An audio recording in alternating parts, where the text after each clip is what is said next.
Après 2 années blanches pour cause de crise sanitaire, le lycée Georges Imbert de Sarre-Union a pu organiser une journée portes ouvertes le vendredi 4 mars 2022.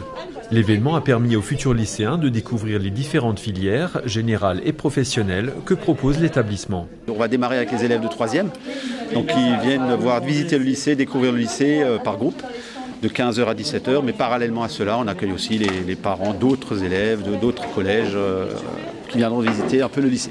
Le lycée de Sarre-Union a bien sûr la particularité d'avoir une partie professionnelle et une partie générale. Alors, la partie générale, tout le monde la connaît plus ou moins. Il y a quand même eu la réforme du lycée qui date d'il y a 3 ans. Donc là aussi, les spécialités vont être présentées, nos 8 spécialités, donc petit lycée, 8 spécialités. Parallèlement à ça, tout l'enseignement professionnel qui évolue aussi, qui est aussi dans une réforme, présentera aussi tout ce qu'on peut y faire, tout ce qu'on sait y faire. Et nous accueillons aussi, particularité là aussi du lycée Imbert, les BTS. Donc ça fait maintenant la première fournée de BTS que nous accueillons cette année. Nous travaillons aussi le développement durable, donc avec la région, une association Cube qui présente aussi tout le travail qu'on peut faire dans le cadre de l'économie d'énergie. L'objectif de ce concours national Cube S est d'amener les lycéens à faire des propositions qui peuvent permettre à l'établissement de faire baisser sa facture d'énergie en eau, en électricité ou en chauffage. Donc après là, par exemple, on a fait un exemple de consommation de lumière. Donc là, on a une ampoule connectée LED, une ampoule halogène et une ampoule LED. Donc, par exemple, on peut voir que l'ampoule halogène, elle consomme beaucoup plus que l'ampoule LED et qu'elle chauffe. L'ampoule connectée, on peut la désactiver, on peut la programmer. On a aussi un testeur de CO2 pour voir l'humidité dans l'air, tout ça, la pollution, tout ça. Et puis voilà. Ça permet à nos jeunes de pouvoir transposer ces différentes idées d'économie plus tard chez eux, dans leur environnement, à la maison, en parlant aussi également avec leurs amis. On est aussi ambassadeurs un petit peu des économies d'énergie. Donc là vous avez une télé qui passe par la fibre et une deuxième télé qui passe par ici, voilà, par le câble de cuivre, donc ce qui est la TNT. Donc là on est à la TNT, on est à 200 mètres et là la fibre, rien ne va changer. On peut la mettre à plus de 1000 mètres, à plus de 2000 mètres, rien ne va changer parce que la fréquence et le débit de l'internet est augmenté et ne sera jamais à court de perte d'image. Et juste ici, attendez que je vous montre. Alors, je ne sais pas si on verra à la caméra, mais juste ici, là, on a une fibre de verre. C'est ce qui va permettre à la fibre de passer là-dedans. Et il y a une très haute quantité de débit qui va passer, donc plus de 350 mégabits par seconde. Donc voilà ce que c'est la fibre, à peu près.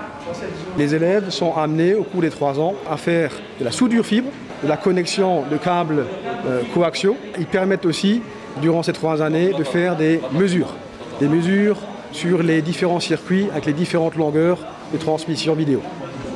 Un stand présentait le dispositif Invente ton avenir, fruit de l'étroite collaboration entre le lycée Georges Imbert, le Cercle des entrepreneurs d'Alsace-Bossu, la région Grand Est, l'éducation nationale et la commune de Sarre-Union.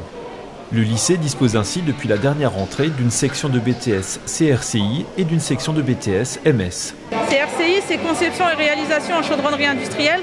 Et MS, c'est maintenance des systèmes. En fait, Invente ton avenir, c'est surtout la recherche d'apprentis qui veulent avoir un CDI à la fin. Et moi, je suis en BTS CRCI, du coup, je suis dans le Invente ton avenir. Et en fait, l'apprentissage, ça nous permet d'être autonome niveau financièrement et ne plus dépendre des parents, on va dire. Par contre, je sais que l'apprentissage peut commencer dès la 3e, à partir de la 3e, jusqu'à la terminale. L'apprentissage, moi personnellement, ça fait 7 ans que je suis dedans. Je suis tombée dedans en 2015 et pour moi, j'ai jamais arrêté l'apprentissage. C'est ce qui m'a aidé en fait à me construire et on gagne surtout de l'expérience au niveau quand on est en entreprise. Venez voir sur les sites du lycée, surtout Invente ton avenir et vous verrez que c'est super bien en fait. Dans la section d'enseignement général, on pouvait notamment découvrir l'option Sciences de l'ingénieur qui est disponible dès la seconde. Il s'agit d'un enseignement pluridisciplinaire mêlant mathématiques, physique, mécanique, électricité et même un peu de programmation qui permet d'ouvrir les portes des écoles d'ingénieurs. C'est un enseignement pour préparer aux longues études, donc dans le domaine technique, informatique, programmation. Donc c'est un enseignement pluridisciplinaire. Alors on y apprend comment fonctionne un système, les lois d'entrée et sortie d'un système. En terminale, on programme des robots de combat, de façon à éjecter l'adversaire de ce qu'on appelle un doyo, ce que vous avez ici. Esther Garnier, la référente et coordinatrice de l'espace service jeunesse à la Page, présentait ce nouveau dispositif qui a ouvert au lycée au mois de mars. À la Page, c'est l'acronyme pour accompagnement local au parcours jeunesse et scolarité. Cet espace a pour vocation d'offrir dans un même lieu un accueil, une écoute et un accompagnement coordonné aux familles, aux enfants, aux adolescents et aux jeunes adultes. On y trouve une équipe pluridisciplinaire du domaine médical, social, éducatif, associatif et de l'insertion. Et ces professionnels interviennent soit dans le cadre de permanence ou dans le cadre d'un réseau ou dans le cadre d'ateliers collectifs. C'est un projet qui a été initié par l'Éducation nationale, qui est porté par la région Grand Est, par la communauté de communes d'Alsace-Bossu, par la ville de Sarre-Union. Beaucoup de partenaires, de professionnels du territoire sont impliqués. Et l'espace est ouvert du mardi au vendredi matin sur rendez-vous. Donc aujourd'hui ça se passe super bien pour les journées portes ouvertes. Il y a plein de choses variées, il y a différents stands. Il y a beaucoup de choses à découvrir et c'est très intéressant. Le lycée ici c'est vraiment un endroit où on se sent bien, il y a beaucoup d'activités, il y a beaucoup de journées à thème aussi. Par exemple là il y a carnaval, il y a plein de choses intéressantes, c'est vraiment cool. Même avant moi, du coup j'ai pu présenter un stand, le stand CVL et MDL, du coup c'est bien, on parle avec les gens, on leur apprend des choses, c'est super intéressant. Des membres de ce CVL, le Conseil de la vie lycéenne, et de la MDL, la Maison des lycéens, ont justement fait preuve d'une grande générosité lors de la journée mondiale de lutte contre le cancer le 4 février dernier.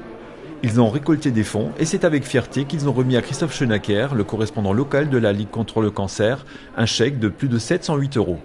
C'est une très belle action des jeunes du lycée de Sarre-Union, donc je tiens à remercier parce que voilà, ils sont comment je vais dire, par rapport aux jeunes, c'est important qu'ils sachent ce qu'on fait sur le territoire pour les gens malades. Donc grâce à leur don, je leur ai promis que ce don-là ira à notre projet d'esthétique sur le territoire d'Alsace-Bossu.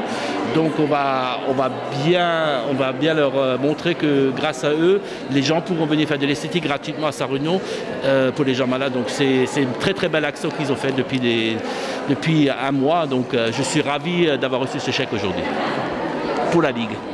Donc on était deux, on allait pendant une matinée, donc de 8h à midi, on est allé dans toutes les classes du lycée.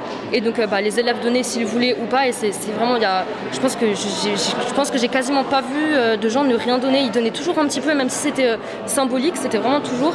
Et on allait voir en fait tous les membres du lycée, donc les membres de l'administration, l'infirmière, on est allé voir tout le monde en fait. Donc voilà, et c'est pareil, ça a très bien marché et tout le monde était très content qu'on fasse ce genre de projet. Ça a été fait spontanément et c'était un peu compliqué. Au début on pensait que ça allait pas marcher, etc. Et au final quand on voit là qu'il nous explique que ça va vraiment servir, qu'il y aura d'autres projets qui vont être mis en place, plein de choses comme ça, ça nous fait, ça fait chaud au cœur de se dire que c'est pas rien, ce qu'on a récolté ça va vraiment servir pour cette association quoi. Du coup, voilà. On pouvait également y découvrir un atelier de création à partir de matériaux recyclés et des fûts transformés en manches debout réalisés par les élèves de seconde. C'est un atelier attrape-rêve que l'on fabrique avec entièrement de la récup, donc des couvercles de seaux, de la laine, de la ficelle. Et donc voilà, on obtient des attrape-rêves que l'on donne à ceux qui ont envie, ou ceux qui ont envie de participer, avec des petits pompons aussi. Voilà. Alors c'est des fûts qui ont été réalisés par nos élèves de seconde prod et de seconde serve lors des journées d'intégration qui sont déroulées la 3e semaine du mois de septembre à la rentrée. Et en fait chaque fût donc représente une des spécialités qui sont enseignées dans l'établissement. Donc on a tout ce qui est chaudronnerie, MELEC, MEI, Agora, Serve et Com. Voilà. Et donc en fait chaque groupe devait sur le fût représenter sa filière. Donc par exemple là on a un exemple de tout ce qui est chaudronnerie. Et le but à terme, c'était d'en créer des manches debout qu'on installera dans la cour pour les élèves pour qu'ils puissent les utiliser comme ils le souhaitent. Voilà. Pour aider à financer un futur voyage, des élèves vendaient quelques douceurs sucrées ou salées sur une thématique italienne. C'est pour financer un voyage scolaire qui est prévu à Milan au mois de novembre 2022 avec 3 classes, des élèves de seconde service, de seconde production et des premières services. Donc on est 3 professeurs accompagnateurs, Madame Chafnage, professeure de PSE, Monsieur Plochu, professeur de mathématiques sciences et moi-même en lettres histoire. Et tout à l'heure on va préparer des panini, donc dans peu de temps on va commencer à proposer une petite restauration salée pour le dîner. Plein succès donc pour cette journée portes ouvertes qui a démontré le dynamisme du lycée et au cours de laquelle les familles ont pu découvrir les différentes matières et spécialités en toute convivialité. Rendez-vous est d'ores et déjà donné l'année prochaine, au mois de mars, pour une nouvelle édition.